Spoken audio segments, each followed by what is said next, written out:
Middle class का नया car. एक गांव में दुर्गेश नाम का एक बार्बर हुआ करता था। वो अपने दुकान में बहुत मेहनत करता था।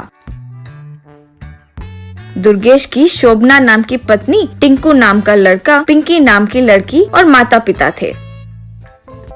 एक दिन शोभना, ओ जी हमें अर्जेंट कार खरीदना है जी। कार? हमें कार क्यों चाहिए री अभी?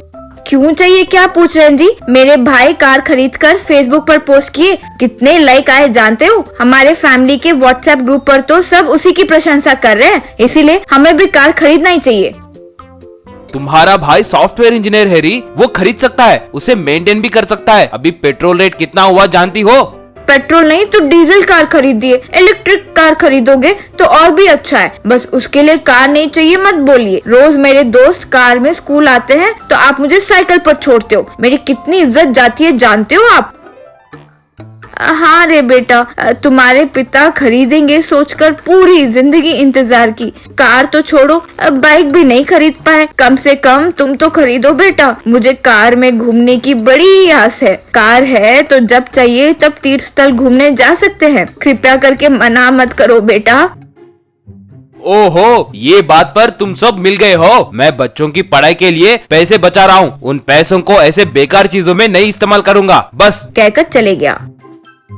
उस शाम दुर्गेश जब तक घर आया सब मुंह छड़ाकर बैठे थे।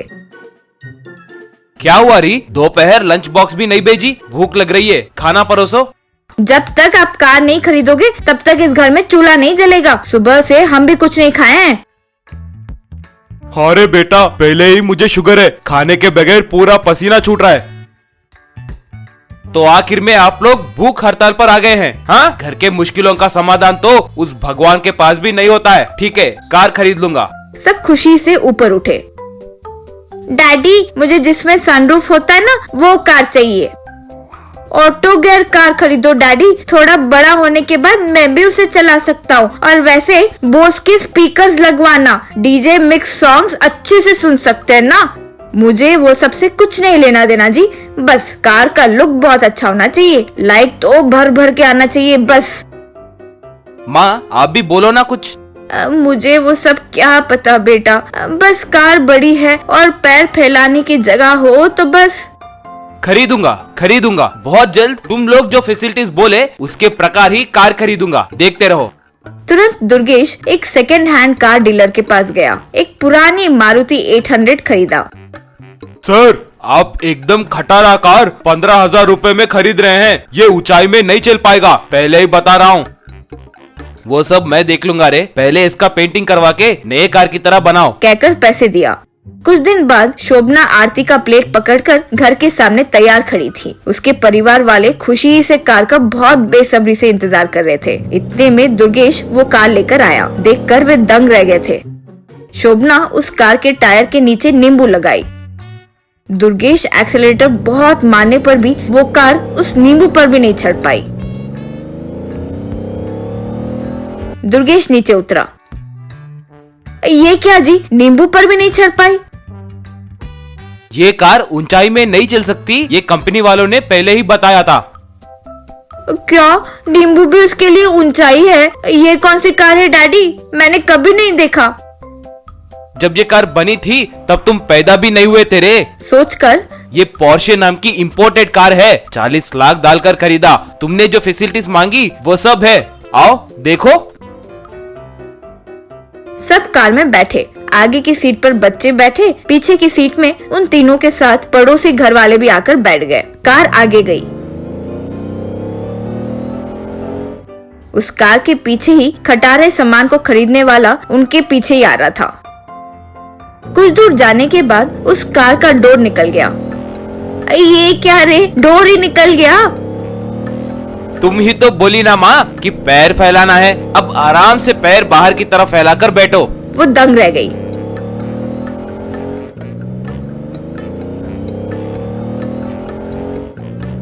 फिर थोड़ी दूर जाने के बाद उस कार का टॉप निकल गया। पिंकी, सनरूफ चाहिए बोली थी ना, अब खड़े होकर पूरा गांव देखो।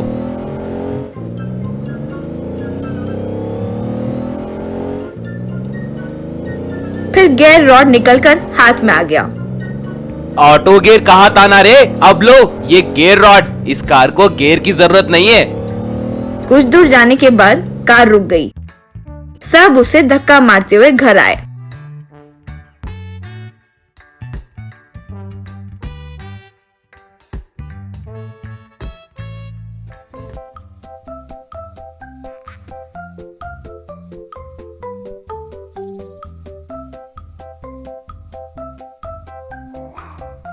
बाद में दुर्गेश उनसे, देखिए हम जैसे मिडिल क्लास वाले अमीरों का शौक रखेंगे तो ऐसा ही होगा। इतने स्पेसिफिकेशंस के साथ कार खरीदना हो तो कितने लाख लगते हैं पता है? फिर उस कार का रीसेल वैल्यू भी नहीं रहता। पैसों को लेकर पूरा बर्बाद करने के बराबर है वो। लेकिन कभी मुझसे हो पाए तो हमारे रेंज में जो ठीक से जम सके वैसी एक अच्छा कार खरीदूंगा। तब तक मुंह बंद करके बैठिए। सबने सर झुका लिया।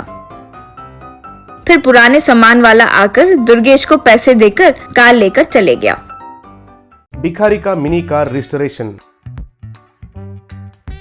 एक गांव में साधु कहकर एक आदमी रहता था। वो कचरे में पुराना सामान को इकट्ठा करता था। उनको एक ठेके पर रखकर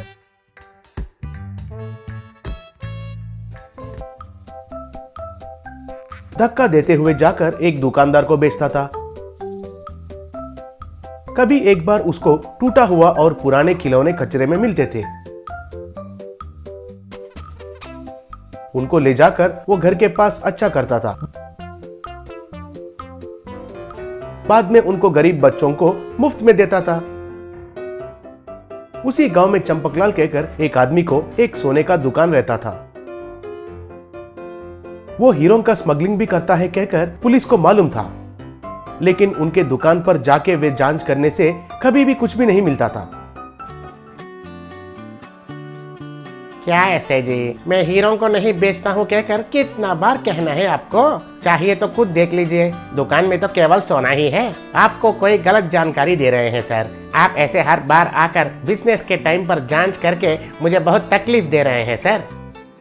देखो चंपकलाल, तुम पक्का हीरों का स्मगलिंग करता है कहकर मुझे पता है। किसी न किसी दिन पकड़े जाओगे, तब देखता हूँ तुम्हें। कांस्टेबल्स चलिए कहकर उधर से चला गया।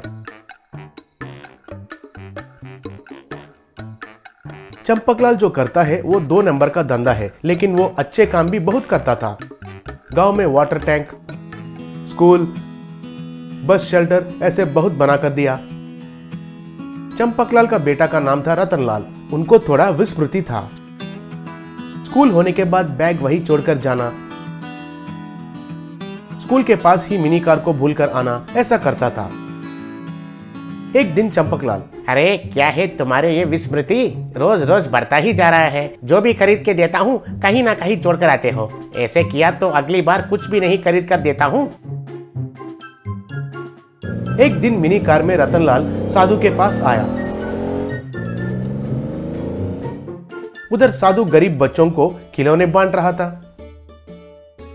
अरे वो जेसीबी का खिलौना बहुत अच्छा है, मुझे देना साधु भैया प्लीज।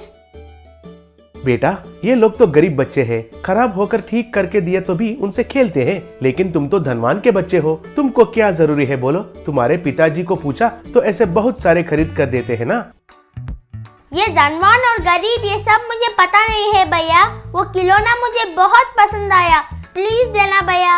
तब साधु ठीक है कहकर उसे दिया। एक दिन चंपकलाल को फोन आया। फोन में चंपकलाल, क्या पुलिस फिर से आ रहे हैं? न्यूज़ पक्का है? हाँ ओके ओके ओके कहकर फोन रख दिया। तुरंत एक हीरों का थैली को मिनी कार में छुपाया। इतने में पुलिस उधर आए। सारा घर जांच करने लगे। वे ऐसे जांच करने के समय पर रतनलाल उनका मिनी कार को लेकर बाहर जा रहा था। वो देखकर चंपकलाल कुछ नहीं बोल पाया। रतनलाल कुछ देर जाने के बाद वो कार अचानक रुक गया। वो उसे उधर छोड़कर चला गया। इतने में एक लॉरी तेजी से आकर उसे धक्का देकर चली गई। वो कार जाकर दूर कचरे में गिर गया।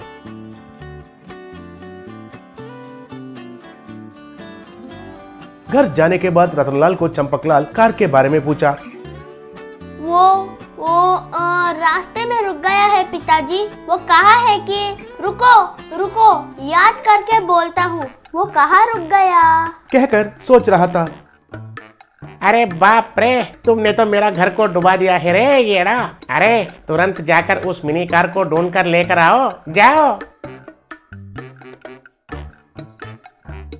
तब वे लोग पूरा गांव में ढूंढे थे, लेकिन वो कार उनको कहीं भी नहीं दिखाई दिया। वो जानकर चंपकलाल सर पकड़ लिया। एक दिन मुंबई से एक डॉन उनको फोन करके, क्यों रे चंपकलाल, हीरे खो गए हैं कहकर नाटकबाजी कर रहे हो? नाटकबाजी 100 करोड़ से भी ऊपर रहता है उनका मूल्य। तुमको ऐसे ही छोड़ दूंगा समझ रहे हो क्या? उनको लाकर नहीं दिया तो तुम्हें और तुम्हारे परिवार वालों को सबको मार दूंगा, किसी को भी नहीं छोड़ूंगा, खबरदार, कहकर चेतावनी दिया। ऐसे कुछ महीने गुजर गए। धूप और बारिश में वो मिनी कार पुराना बन गई थी। एक बार साधु को कचरे में वो मिनी कार मिला। उसको ले जाकर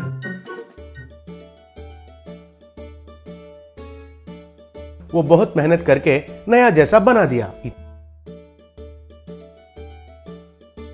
इतने में रतनलाल आकर उसे देखकर, अरे भैया, ये तो मेरा कार है भैया, कहाँ मिला है तुम्हें ये? इसके लिए क्यों पता नहीं, मेरा पिताजी पागल बनकर ढूंढ रहा है। इसे देखा तो बहुत खुश हो जाएगा। भैया चलो भैया, इसे ले जाकर उनको दिखाते हैं। ऐसे रतनलाल उस मिनी कार में जा रहा था तो पीछे साधु जाने लगा। घर के पास डॉन के आदमी चंपकलाल और उनका बीवी को पकड़ लिए थे। डॉन उनके ऊपर बंदूक निशाना लगाया था। भैया भैया, कृपया करके मुझे मत मारो। वो हीरे सच में खो गए हैं। मेरे बेटे का मिनी कार में छुपाया था, वो उसे कहीं खो दिया है भैया। उस कार के लिए मैं 24 घंटे ढूंढ रहा हूँ और कुछ समय दीजिए भैया, आपको प्रणाम करता हूँ, कह रहा था। वही समय पर मिनी कार में वे लोग उधर आए। चंपकलाल तुरंत आकर कार में से हीरे बाहर निकाला और डॉन को दे दिया। तब वे लोग उधर से चले गए। मालिक क्या हुआ है? इस कार में वे हीरे कैसे आए? ये मुझे कचरा में मिला था तो इसे ले जाकर मैंने अच्छा किया। उससे ऊपर मुझे कुछ पता नहीं है। कृपया करके मुझे चोर मत समझिए। साधु, भगवान जैसा आकर तुमने हमारा परिवार का जान बचाया है। तुम्हारा ये एहसान मैं जिंदगी भर नहीं भूल सकता हूँ। अब से ऐसे 2 नंबर का धंधा करके मेरे परिवार वालों को खतरे में नहीं डालूंगा। आपके गरीब कॉलोनी में अच्छा घर बनाकर देता हूँ, आप सबसे व्यापार करवाता हूँ, कहकर खुशी से साधु को गले लगाया।